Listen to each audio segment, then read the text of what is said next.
Long, long ago, there was a man named Jacob. He lived in the land of Canaan. He had 12 sons, and Joseph was the 11th. When Joseph was 17 years old, this story began. Jacob loved Joseph the most. He made Joseph a beautiful coat. His brothers were very jealous. One night, Joseph had a dream. He and his brothers were binding crops in the field. Suddenly, his bundle stood up, and his brothers' bundles bowed down to it. Joseph told his brothers about the dream. They said, "Do you want to be our king?" From that day on, they hated Joseph even more. Joseph had another dream. This time, the sun, the moon, and 11 stars bowed down to him. When he told it to his father, he rebuked him. "What is this dream? Will your mother and I and your brothers actually come and bow down before you?" And his father quietly thought about the dream. Joseph's brothers were grazing the flocks, far away from home. Jacob said to Joseph, "Go and see if your brothers are doing well." Joseph started right away. A few days later, his brothers saw Joseph coming from far away. They said, "Here comes the dreamer. Let's kill him and say that some wild beasts killed him." Reuben, the eldest brother, heard this and said, "Let's not take his life. Just throw him into a deep pit."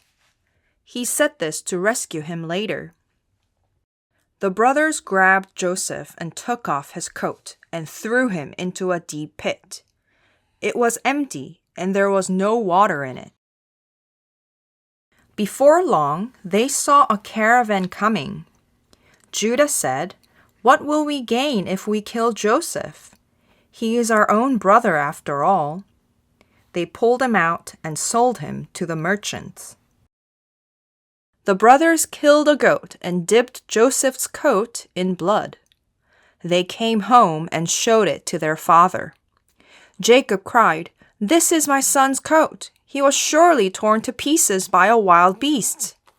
Jacob mourned for Joseph for many, many days.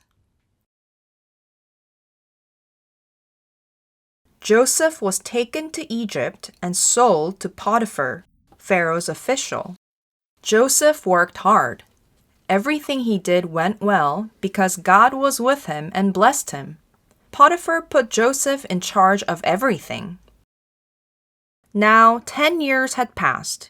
Joseph became strong and handsome. Potiphar's wife told Joseph to sleep with her. Joseph said, "My master trusts me. You're his wife. How could I do such a thing and sin against God?" She asked him again and again, but Joseph said no. One day, Joseph went into the house to do his work. No one was there except Potiphar's wife. She grabbed Joseph's coat and said, "Come to bed with me." But Joseph ran away. She screamed, "Joseph tried to rape me." When Potiphar came home, his wife showed the coat to him. She said, "That Hebrew slave you brought here, he tried to rape me." Potiphar became very angry and put Joseph in prison. Even in prison, God was with Joseph. God showed him kindness and favor. The prison keeper put him in charge of the prisoners. 2 of Pharaoh's officials were put in prison. They had strange dreams. Joseph saw them and asked, "Why do you look so worried?" The cupbearer said, "I had a dream. I saw a vine with 3 branches. I squeezed the grapes into Pharaoh's cup." Joseph said, "You will be restored after 3 days. When all goes well, please remember me." The baker said, "I had a dream too. 3 baskets of bread were on my head. Birds were eating the bread. Joseph said, "The dream is not good. In 3 days you will die." It was Pharaoh's birthday. The cupbearer was restored to his job. The baker was put to death. Everything happened just as Joseph said, but the cupbearer forgot about Joseph. 2 years later, Pharaoh had a dream. 7 healthy cows came out of the river and grazed. Then 7 thin and ugly cows came out. The ugly cows ate up the healthy cows. Pharaoh woke up. Pharaoh had a second dream. 7 healthy grain grew on the same plant. Then 7 thin grain grew after them. The thin grain swallowed the healthy grain. In the morning, Pharaoh's mind was troubled. He called all the wise men and magicians. No one could explain the dreams. Then the cupbearer remembered Joseph. He told Pharaoh about Joseph. Pharaoh sent for Joseph right away. Joseph took a shower, changed his clothes, and went to Pharaoh. Pharaoh said, "I heard you can explain dreams." Joseph said, "God will give Pharaoh the answer." Pharaoh told Joseph his dreams. Joseph said, "God is showing what will happen. The 7 healthy cows and grain mean 7 good years. The 7 thin cows and grain mean 7 hard years." Joseph went on, "7 good years are coming. After that, 7 hard years will come. God will do it soon." Joseph gave Pharaoh advice. Choose a wise man and put him in charge. Collect grain during the 7 good years.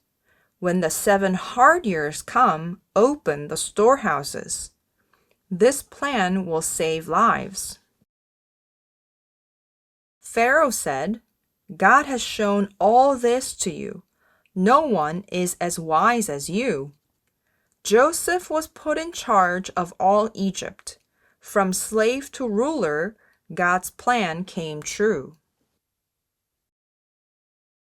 Pharaoh put his ring on Joseph's finger and dressed him in fancy royal clothes.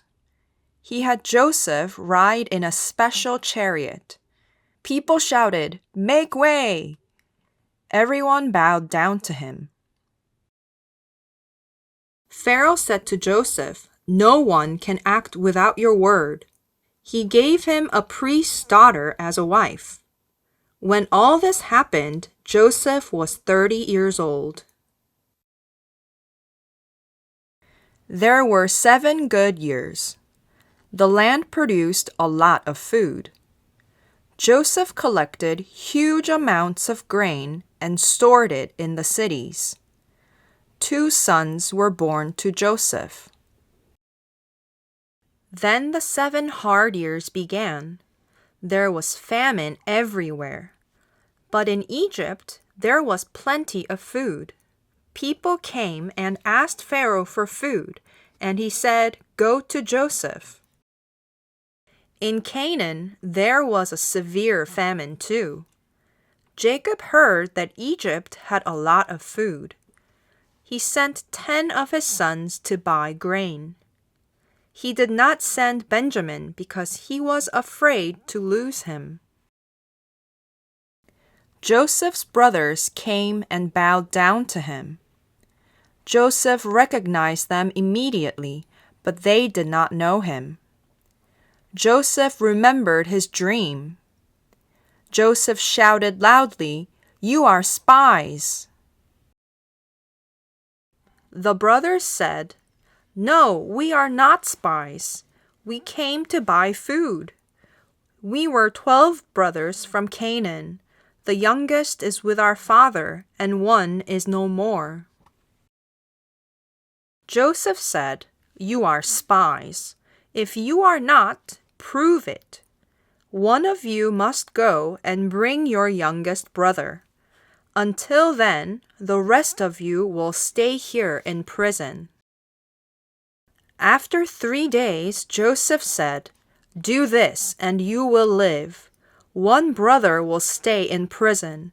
The rest will take grain to your family. But you must bring your youngest brother to me." The brothers said to each other, "We are being punished for our brother. He begged us for his life, but we did not listen." Joseph understood what they were saying, but they did not know it. He turned away and began to weep. Then he had Simeon tied up. Joseph gave orders. Their sacks were filled with grain. Their money was secretly put back. On the way home, the brothers found the money. They turned to each other and trembled. When they returned home, they told Jacob what happened. Jacob said, "Joseph is gone and Simeon is gone. Now you want to take Benjamin. Everything is against me." Reuben said, "I will surely bring Benjamin back. If I fail, you can kill my sons." Jacob said, "No, he will not go. He is the only one left. If harm comes to him, you'll bring me down to the grave in sorrow." Time passed, and the famine became worse in Canaan. Jacob said, "Go buy some food." Judah said, "If you send Benjamin with us, we will go. But if not, we will not go." Jacob said, "Why did you tell him about Benjamin?" The brothers said, "He asked about our family. Is your father still living? Do you have another brother? We just answered his questions." Judah said, "Send Benjamin with me and we will go right now. I will guarantee his safety. If I do not bring him back, I will take the blame forever." At last, Jacob said, "Take the gifts to the man. Take extra money and return the money that was in your sacks. Take Benjamin and go." Jacob prayed, "Please show us mercy. Let Simeon be free. Bring Benjamin back safe." So the brothers took the gifts, the money, and Benjamin, and hurried down to Egypt. When Joseph saw Benjamin with his brothers, he said to his servant, "Take these men to my house. Prepare a meal." The brothers were afraid. They thought it was because of the money. The brothers said to the servant, "We brought the silver back." The servant said, "Don't worry about that. I got the money." Then he brought out Simeon. Joseph came to his house. The brothers gave him the gifts and bowed down. Joseph said, "How is your old father? Is he still living?" They said, "Yes, he is still alive and well." Joseph saw Benjamin. He said, "Is this your youngest brother, the one you told me about?" Then he could not hold his tears, so he ran out of the room and wept. After a while, he came back and said, "Serve the food." Joseph and the brothers were seated at different tables. The brothers had been seated in the order of their ages, from the firstborn to the youngest, and they were very surprised. Joseph gave them food from his table, and Benjamin's portion was 5 times as much as everyone else's. They ate and were happy together. Joseph gave secret orders to the steward. "Fill their sacks with much food. put the money back. Then put my silver cup in the youngest one's sack. The next morning the brothers left. When they had not gone far, Joseph said to the steward, "Go after them at once. When you catch up with them, say, 'Why did you repay good with evil? You took my master's silver cup.'" The steward caught up with them and did what Joseph said. The brothers said, "We would never do anything like that. We even brought the money back. Why would we steal? If any of us has the cup, he will die, and the rest of us will be your slaves." The brothers opened their sacks, beginning with the oldest and ending with the youngest. The silver cup was found in Benjamin's sack. At this, the brothers were astonished and tore their clothes. Joseph was still in the house when his brothers came in. He said, "What is this you have done? A man like me can find out the truth." Judah said, "What can we say? How can we prove we are innocent? We are now your slaves, all of us." But Joseph said, "I would never do such a thing. Only the man with the cup will become my slave. The rest of you, go back to your father." Then Judah said, "You asked us about our family. We told you we had an old father and a youngest brother, and our father loved him very much." Judah continued, "You told us to bring the youngest. We said we could not come because our father would die without him. But you said we must bring him, so we went back and told our father everything." Judah went on, "After some time, our father told us to buy more food, but we said we could not go without Benjamin. Then our father said, 'One son is gone and has been torn to pieces. If harm comes to Benjamin, you will bring me down to the grave in misery.'" Judah explained, "Our father's life is closely tied to Benjamin's. If I go back without him, he will go down to the grave in sorrow." Judah begged, "Now please let me stay here as a slave instead of Benjamin. Let him go home with his brothers. How can I go back to my father without him? No, I cannot let my father die in sorrow." Then Joseph could not control himself. He told everyone else to leave the room. He cried so loudly that the Egyptians heard him, and even Pharaoh heard about it. Joseph said to his brothers, "I am Joseph. Is my father still living?" But the brothers couldn't answer him because they were terrified. Joseph said gently, "Come closer to me." Then he said, "I am your brother Joseph, the one you sold into Egypt. Do not be afraid. It was God who sent me here to save lives. God made me ruler of Egypt. Now hurry back to my father and tell him, 'This is what your son Joseph says. God made me ruler of Egypt. Come and live near me. 5 years of famine are still to come. I will take care of you so that your family will not be hungry.'" Joseph looked at his brothers and said, "You can see that it is really me. Benjamin can see it too. Tell my father about the honor I have received in Egypt. Bring him here quickly." Then he hugged Benjamin and they wept together. He kissed his other brothers and wept with them too. When the news reached Pharaoh that Joseph's brothers had come, he was pleased.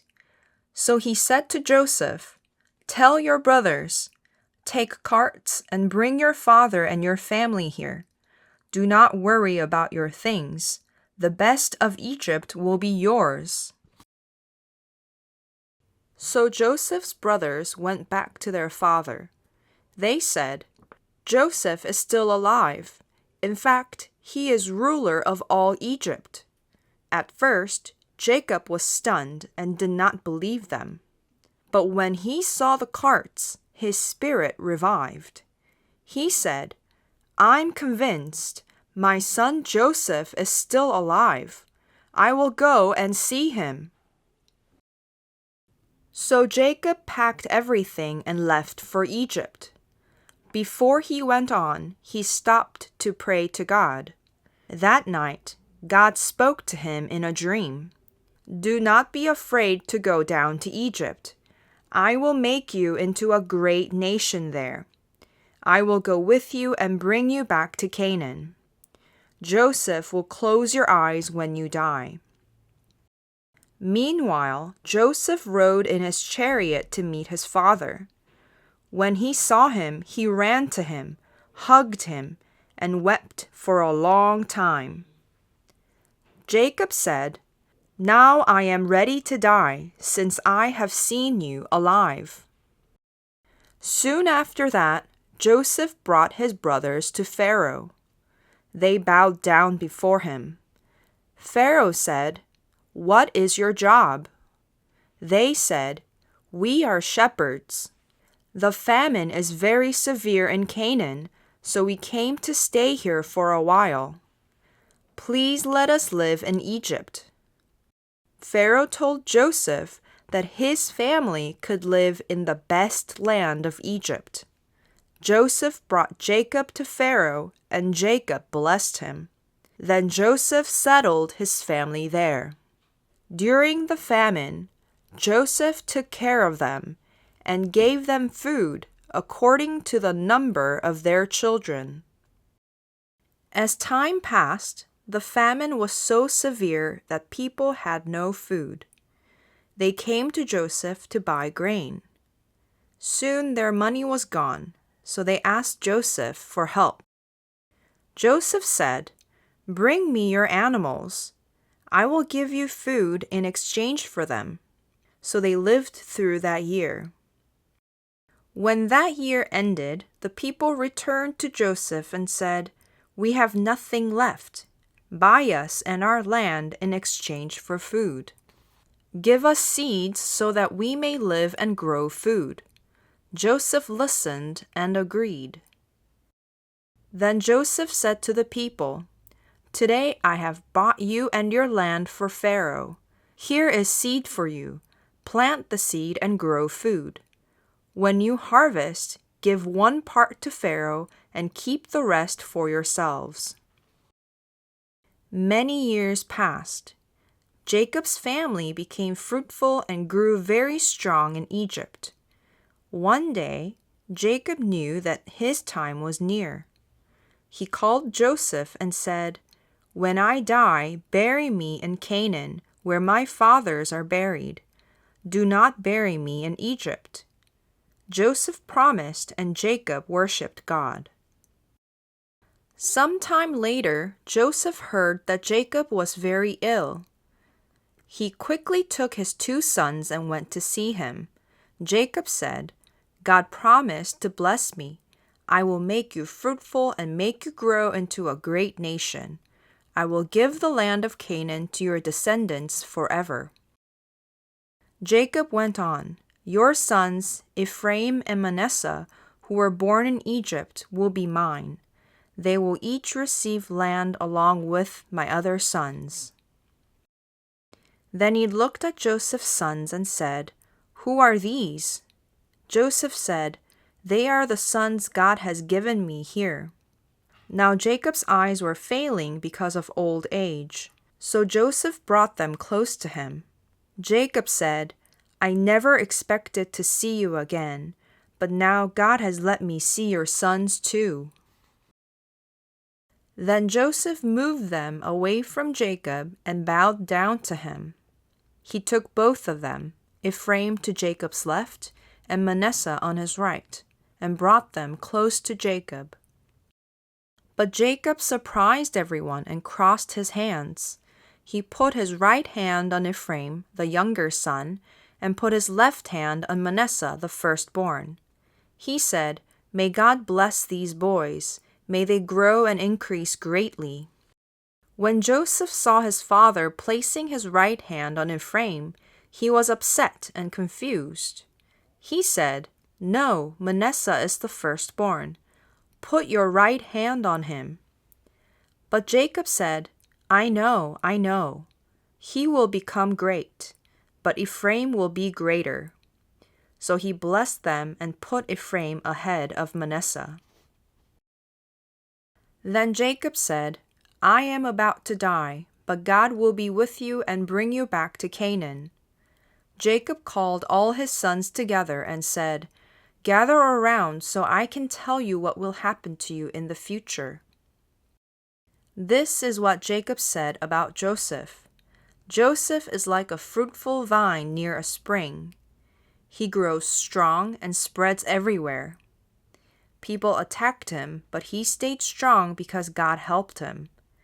God has blessed him from heaven and from the earth." After blessing his sons, Jacob said, "I am about to die. Bury me in the family cave in Canaan." Then he breathed his last and died. Joseph threw himself onto his father and wept over him. The Egyptians mourned with Joseph. When the time of mourning passed, Joseph spoke to Pharaoh's officials. "Tell Pharaoh, my father made me promise to bury him in Canaan. I will go up and bury him, then I will return." Pharaoh said, "Do what you promised." So Joseph went up to bury Jacob. All Pharaoh's officials went with him, along with the elders of Egypt and many chariots and horsemen. It was a very large group, and everyone was very sad. Jacob's sons carried him to Canaan and buried him in the cave there. After that, Joseph returned to Egypt with his brothers and all the others who went with him. Now Jacob was gone, and Joseph's brothers became very afraid. They said, "What if Joseph is still angry with us because of what we did?" So they sent a message to Joseph. The message said, "Your father asked you to forgive your brothers for treating you so badly." Joseph wept deeply when he heard this. Then his brothers came and bowed down to him. But Joseph said, "Don't be afraid. You intended to harm me, but God used it for good and saved many lives." Then he reassured them and said, "I promise to take care of you and your children." Joseph stayed in Egypt with his father's family. He lived to be 110 years old and saw his grandchildren grow up. Before he died, he said to his brothers, "When God takes you to Canaan, take my bones with you."